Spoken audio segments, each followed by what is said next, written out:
પ્રધાનમંત્રી મોદી આવતીકાલે આવવાના છે અને આગમન પૂર્વે ખેડૂતોએ હલ્લાબોલ કર્યું છે।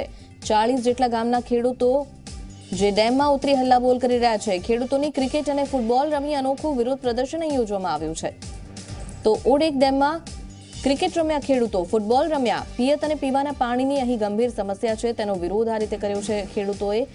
40 જેટલા ખેડૂતો અહીં એકઠા થયા છે અને ખાલીખમ જે ડેમ દેખાઈ રહ્યો છે ત્યાં ક્રિકેટ રમીને તેમણે વિરોધ નોંધાવ્યો છે। તો ડેમમાં પાણી નથી, ખેડૂતો પાણી વગર વલખા મારી રહ્યા છે। ત્યારે આવતીકાલે જ્યારે પ્રધાનમંત્રી એક તરફ આવી રહ્યા છે તે પૂર્વે ઉગ્ર વિરોધ।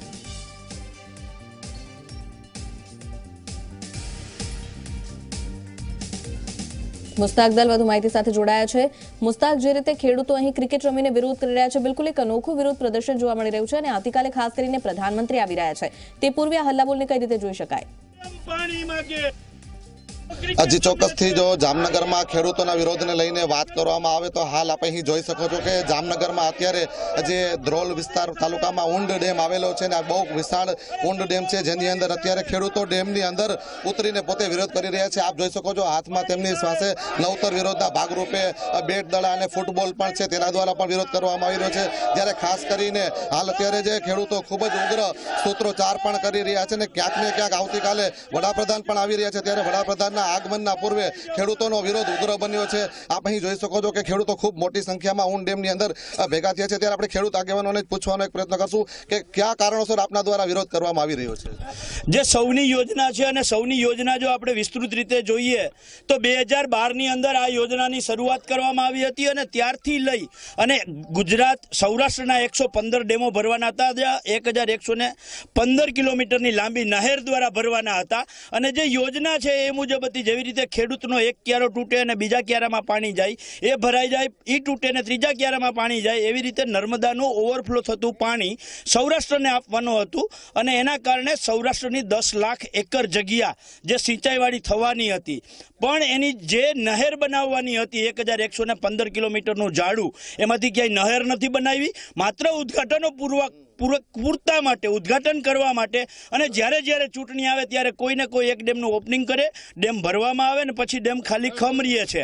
વાસ્તવિકતા એ છે કે એક પછી એક ડેમ છલકાય, બીજા ડેમમાં પાણી જાય અને ત્યાર પછી ત્રીજો ડેમ ભરાય। આ જે પરિસ્થિતિ હતી એની જગ્યાએ માત્ર ને માત્ર એક રાજકીય સ્ટન્ટ બનાવીને રાખી દીધું છે। આજે જે ઊંડ ડેમ આજથી 3 વર્ષ પહેલા જે ભરવામાં આવ્યો હતો, જેનું મોદી સાહેબે પોતે ઓપનિંગ કર્યું હતું, એ ડેમ અત્યારે ખાલી ખમ છે અને આ જ ડેમમાંથી રણજીત સાગરમાં જે આવતીકાલે ભરવાના છે મોદી સાહેબ, એ આ જ ડેમ ઓવરફ્લો થઈ અને ત્યાં પાણી જવાનું હતું, એની જગ્યાએ આ ડેમમાં આવતી નર્મદાની લાઈન છે એને સીલ કરી દેવામાં આવી, એનું વેલ્ડિંગ કરી દેવામાં આવ્યું, અહીંયા પાણી બંધ કરી દેવામાં આવ્યું।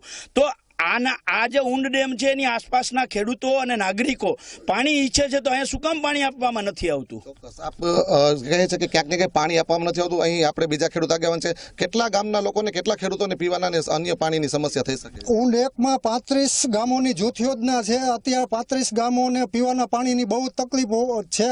ઊંડ ડેમ ખાલી છે, 3 વર્ષ પહેલા ઉદ્ઘાટન સૌની યોજનાનું થઈ ગયું, ત્યાર પછી એક ટીપું પણ પાણી નથી નાખ્યું। દુષ્કાળનું વરસ છે, સૌની યોજનાથી ખેડૂતો ગ્રામજનોને 35 ગામોને પીવાનું પાણી અહીંથી મળવું જોઈએ। જામનગર પણ પીવાનું પાણી અહીંથી જાય છે પણ ખોટા ઉદ્ઘાટન કરવા માટે અહીંથી પાણી લેવાને બદલે રણજીત સાગર જામનગર સિટીને પૂરું પાણી આપવાનું કરીને ઉદ્ઘાટન કરવા માગે છે અને આ પાણી ન નાખવાથી 35 ગામોના લોકોને પાણી ખૂબ જ અન્યાય થાય છે। 35 ગામોને પીવાનું પાણી આ યોજના દ્વારા મળવું જ જોઈએ, નહીતર ખેડૂતો આજે તમારા દ્વારા કેવો વિરોધ કરવામાં આવી રહ્યો? શું આજે સૂત્રોચ્ચાર કરવામાં આવ્યા। આજે ગામ લોકો હમણાં ક્રિકેટ રમશે, ફૂટબોલ રમશે, તમારી નજર સામે ડેમ આખો ખાલી છે, સૌની યોજનાનું ઉદ્ઘાટન થઈ ગયું 3 વર્ષ પહેલા, છતાં આ ડેમમાં પાણી નાખવાને બદલે તાત્કાલિક કામ યુદ્ધના ધોરણે ચાલુ કરીને રણજીત સાગરમાં નાખીને ઉદ્ઘાટન કરવાનું નાટક કરવા માગે છે। આ યોજના ઉદ્ઘાટન કરવા માટેની છે કે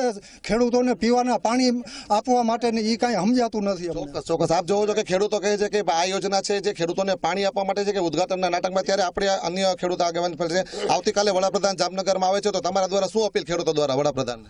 અમારે એક વડાપ્રધાન મોદી સાહેબને મારી એવી અપીલ છે કે જે 3 વર્ષ પહેલાં આ ડેમમાં સૌની યોજનાનું ઉદ્ઘાટન કર્યું હતું અને પાટિયા ખોલીને ખાલી કરી નાખવામાં આવ્યું હતું જે તે વખતે. ત્યાર પછી એક પણ ટીપું, જેને કહેવામાં એક ટીપું પાણી અત્યારે સૌની યોજનાનું આવ્યું નથી. અને 35 ગામો જે અન્ય પીવાના પાણીનું જે છે, આજે 35 ગામોને છેલ્લા 2 મહિનાથી એ આખી પાણી પુરવઠા યોજના બંધ કરી દીધી. ટીપું પાણી છે નહીં, ડેમ ખાલી છે. એટલે મારી વડાપ્રધાનને અપીલ છે તમામ ગામો વતી કે જામનગર આવે છે આવતીકાલે, તો તમામ ગામો વતી વડાપ્રધાનને મારી વિનંતી કહો, અપીલ કહો કે જે કંઈ આમાં અહીંયા જામનગરના ઊંડ ડેમમાં એકમાં સિંચાઈનું પાણી ન આપે તો અત્યારે ઠીક છે, પણ પીવાનું પાણી 35 ગામને આપે અમને.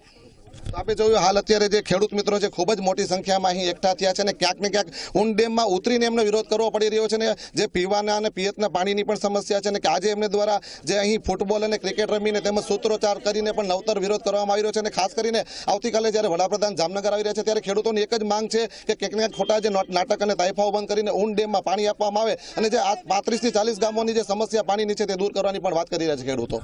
જી માહિતી માટે તો ખેડૂતોની એક જ માંગ છે કે પાણી તેમને આપવામાં આવે. ઊંડ એક ડેમ કે જેની વાજતે ગાજતે ઉદ્ઘાટન તો કરવામાં આવ્યું સૌની યોજનાની શરૂઆત, પરંતુ પાણી ત્યારબાદથી નથી મળ્યું.